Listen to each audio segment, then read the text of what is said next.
석관동은 지금 모아타운으로 진행된 지역들이 있는데 1억에서 한 2억대 정도면은 진입을 할 수 있는 곳이기 때문에 내 집 마련하기에는 다른 지역보다는 좀 수월하다, 또 투자도 용이한 환경이라고 볼 수 있을 것 같거든요. 그렇다 보니까 관심을 가져도 되는 지역이다. 다만 투자할 때 좀 유의를 할 점들은 있습니다. 상승하는 데는 좀 제약이 있긴 하겠지만 결국 정주 환경이 변하고 한다라면은 오히려 노도강에 있는 지역들보다도 조금 강점이 있는 지역이다라고 볼 수 있을 것 같아요. 투자의 관점으로 접근하시는 분들은 지금이 오히려 좀 더 낫고, 주택 가격의 시세까지도 생각을 해보신다라고 생각하시면은 지금이 아니라 이 정도 본다라면은 기적으로 좀 변할 가능성도 있다라고 봅니다. 네, 안녕하세요. 손바닥 부동산입니다. 오늘은 서울의 대표적인 노후 지역이 되겠죠. 성북구 석관동으로 한번 가보겠습니다. 석관동이라는 그 지역을 보면은 최근 들어서 모아타운이나 신속통합 정비 사업이 진행이 활발하게 이루어지고 있는데요. 특히나 이 지역에는 동부간선도로 지하 사업이라든지 이문 차량기지의 개발 있어서 개발 호재가 풍부한 편이다라고 볼 수 있을 것 같습니다. 그리고 최근에 주택가격이 너무 올라가다 보니까 집 장만하는데 부담스러워 하시는데요. 시장에서는 이런 평가들이 있습니다. 그래도 가격적인 부분에서는 이 지역이 접근하기가 좀 부담이 덜하다. 과거 이곳은 무연탄 저탄장으로 있었던 곳이거든요. 2009년까지만 해도 주택 공급이 전무했었는데 그래도 2016년부터는 개발을 좀 활발하게 할 수 있는 그런 환경으로 변했다 라고 볼 수 있을 것 같아요. 서울에서 지금 주택 공급할 곳이 어디가 좀 적절하냐라고 찾고 있는 그런 환경인데, 개발을 하지 못했다라는 것은 개발을 할 수 있는 환경이 갖춰져 있다라고도 반대로 또 해석을 해볼 수 있을 것 같아요. 다른 지역 대비했을 때는 뭐 구역이 그렇게 넓지는 못해서 미니 재건축으로 불리우고 있는 가로주택 정비 사업이 이곳에는 활발하게 일어나고 있다라고 할 수 있을 것 같아요. 가로주택 정비 사업이라는 것은 재개발 사업이에요. 근데 그 재개발 사업 중에서도 소형 재개발이라고 볼 수 있고요. 기존에 있었던 가로구역은 좀 유지를 한 채로 소규모로 재건축을 한다. 그래서 면적은 1만 제곱미터 미만으로, 기존 공동주택은 한 20가구 이상으로 있다라면은 사업을 진행될 수 있는 총 13구역이 이제 석관동 가로주택 정비 사업으로 2,000가구 규모의 아파트촌으로 변모할 예정이거든요. 모아주택을 포함해 가지고 개발을 하게 된다라면은 용적률 인센티브라든지 행정적인 부분에 대한 간소화 이런 것들을 통해서 사업이 좀 더 빠르게 진행될 수 있다라고 보시면 될 것 같아요. 석관동 62-1 같은 경우는 신통기획을 포함해서 주택 재개발을 하면서 변모할 예정을 꿈꾸고 있습니다. 왜냐하면 여기 선정이 된 그런 상황이거든요. 그래서 현장 조사라든지 또 주민들에 대해서 의견들을 계속 이야기를 하고 있고, 또 도시계획이라든지 건축계획에 대한 그 전문가들이 모여서 사업지를 어떻게 개발할 거냐라는 계획을 수립을 하고 있다. 약간 소음이라든지 분진에 대한 이야기들이 나오고 있기 때문에 이 지역을 어떻게 복합 개발을 할 거냐라는 그런 호재들도 담고 있기 때문에 앞으로 석관동에 있는 주거에 대한 그 정비 계획들, 또 모아타운 가로주택 정비 사업, 그 개발 호재들과 함께 어우러진다라면은 이 석관동이라는 곳이 한 단계 성숙하고 개발될 수 있는 큰 모멘텀을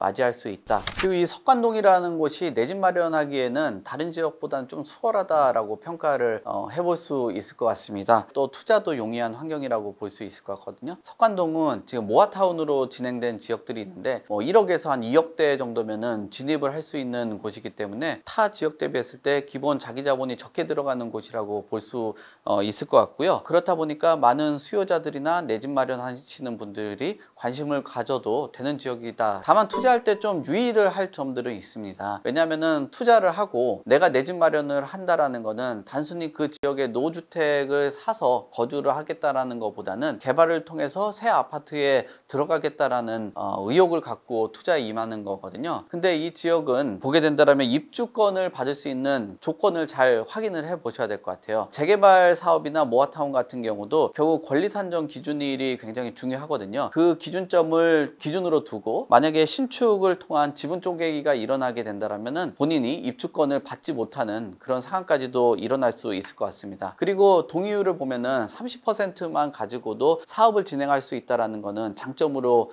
될 수 있겠죠. 근데 사업을 할 수 있는 초기에 그 동의율이 30%지 추가적으로 시간이 지나면은 80%의 동의율을 확보를 해야지 사업이 갈 수 있거든요. 투자를 해놓고 결국은 사업이 진행되지 못한다라는 건 본인들에게 큰 리스크로 작용을 할 수 있고요. 결국 아파트를 기대를 하고 투자를 했는데 노후 불량주택에 거주를 하면서 또는 임대를 주면서 계속 자금이 묶일 수 있다라는 그런 리스크도 존재를 한다라는 걸 참고로 하실 수 있을 것 같아요. 결국 이 지역을 들어갈 때 뭐 1억이나 2억 30%라는 동의율을 가지고 투자를 했다가 결국은 사업이 지체되거나 추가적인 동의가 일어나지 않거나 그렇게 된다라면은 투자의 실패까지도 이뤄질 수도 있기 때문에 권리 산정 기준일, 그다음에 사업에 대한 그 이해도, 그리고 주변에 있던 이해관계자들이 얼마나 적극적으로 사업을 추진을 할 수 있겠냐, 이것도 굉장히 중요한 부분이다 라고 보시면서 접근을 하실 필요가 있다. 자, 석관동의 입지를 살펴보면은 돌고 지역을 비롯해서 석계역이라든지 상월곡 1호선 신림문역도 그리 멀지 않은 곳에 있기 때문에 6호선과 1호선이 같이 활용할 수 있다라는 것. 자, 그리고 이 주변에 보면 아파트 시세가 상당 부분 과거 대비했을 때 개선이 됐다라고 볼 수 있을 것 같아요. 석관동에 위치한 레미아 아트리치의 84제곱미터 같은 경우도 최근 10억 정도 선에 시세가 형성이 되어 있거든요.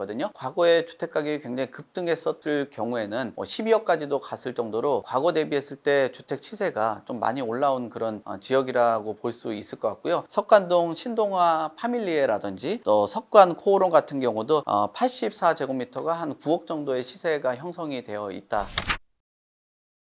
결국 소액 투자가 가능하다라는 거거든요. 근데 그 소액을 기반으로 해서 주택 마련을 하려고 하는 수요자들이 투자를 하는 경향이 있는데, 결국 소액이고 금액이 적게 들어간다라는 거는 리스크가 크다라고도 해석을 해볼 수 있거든요. 뭐 재개발이나 재건축 같은 경우는 시세나 가격이 잘 형성되어 있는 곳이 사업이 잘 진행되는 데 비해서 오히려 모아타운 같은 경우는 다른 지역들하고는 좀 다르게 이해관계가 더 대립되는 곳들이 사업이 더 안 될 수도 있다라고 볼 수 있거든요. 그 지역의 평가가 시각에 따라 좀 다르다라는 거예요. 자양사동 같은 경우도 한강에 인접되어 있고 굉장히 우수하고 좀 준수한 입지예요. 그런데 이해관계가 잘 봉합이 안 되고 철회를 했다라는 거는 결국은 내가 봤을 때는 한강에 있는 곳에 그 단독주택을 갖고 있는 사람 또는 다세대를 갖고 있는 사람, 건물을 갖고 있는 사람들의 생각이 좀 다를 수 있다라고 보여지고요. 또 모아타운을 철회하는 지역들, 약간 반발이 나는 지역들 보면은 강남권에 있는 곳들이 다수 분포가 되어 있거든요. 빌라 또는 소규모 지분을 갖고 있는 곳들, 그리고 건물을 갖고 있는 사람들마다 서로 또 상반되는 그런 시각들이 있기 때문에 진입장벽은 30%는 좀 괜찮지만 결국 80%까지 가기에는 결국에 그 이해관계가 좀 합의점을 찾을 수 있는 곳들, 뭐 이런 곳들로 사업이 진행될 수 있다 라고 볼 수 있을 것 같습니다. 모아타운이 소규모 개발이다 보니까 결국은 그 개발 과정 안에서 건축비에 대한 문제가 있을 수 있어요. 그래서 다양한 사업지들 보면은 그 설계 과정 안에서 사업성이 굉장히 좀 부족하다라는 얘기도 많거든요. 왜냐하면은 일정 연면적을 확보를 해줘야지 유명 브랜드라든지 또는 시공 능력을 갖춘 건설사들이 참여를 할 텐데, 연면적이 낮다라는 거는 결국 시공 단가가 낮다라는 거거든요. 그러면은 대형이나 또는 유수의 건설사들이 참여하기가 어렵다. 건축비 외적으로도 보면은 그런 시공 보증이 안 돼 있는 상황에서 금융적인 부분들을 잘 풀어나갈 수 있겠냐라고 보는 것이 좀 어려울 수 있어요. 한 10개 정도의 사업지가 있다라고 하면은 한 개도 제대로 가기 어렵다라는 평가가 있거든요. 그래서 결국은 앞에서도 말씀드린 것처럼 이해관계는 이해관계대로 안 가고 규모 검토가 전혀 안 돼 있는 그런 사업지라고 하면은 모아타운에 대한 그 리스크가 좀 작지만은 않은 상황이다. 재개발 사업지나 또는 재건축 사업지에 인지도가 있는 지역들도 결국 공사비에 대한 부담감 때문에 사업에 대해서 좀 제동이 걸린 상황이기 때문에 그런 부분들이 좀 한계가 좀 있지 않을까. 모아타운 후보지를 선택을 할 때 또는 투자나 내 집 마련을 고려를 하시려는 분들 같은 경우는 결국 30%의 동의만을 보고 선택을 하는 거는 좀 긍정적이지 않다라고 보여지고요. 그 앞에서도 말씀드린 것처럼 권리 산정 기준일 외적으로도 보게 된다라면은 결국 안정성이 확보가 되어 있지 않고 아직까지도 어떤 사례가 없는 그런 곳이기 때문에 그래도 좀 안정적으로 진입을 하게 된다라면은 서울시에서 좀 추진하는 모아타운 안에서 시범 사업지들이 있어요. 시범 사업지 안에 들어가 있는 곳들이 조금 더 그래도 행정적인 지원이라든지 이런 것들이 있을 수 있기 때문에 그런 것들 중심으로 보는 게, 석관동 같은 경우는 그래도 타 지역들 대비했을 때 노후주택이 상당 부분 많고요. 상권이 그렇게 잘 갖춰져 있지 않다라는 거예요. 그러면은 결국은 주택으로 개발됐을 때 실익이 더 크다라고 하면은 상가를 갖고 있는 사람이라든지 건물을 갖고 있는 사람들도 좀 적극적으로 참여할 가능성이 좀 있다라고 보여지고요. 시범 사업지 안에 들어가 있는 석관동은 타 지역 대비했을 때도 그래도 좀 안정적이다라고 볼 수 있어요. 다만 이 석관동 안에서도 뭐 규모가 생각했던 것보다 계속적으로 축소가 된다라고 하면 이 지역도 100% 안전한 지역이다 라고 보기에는 좀 어렵기 때문에 그 석관동 안에서도 조금 유의 깊게 볼 필요는, 뭐 이 규모가 얼마나 좀 확보가 되어 있느냐, 뭐 그것들을 한번 보실 필요가 있다라고 보여집니다.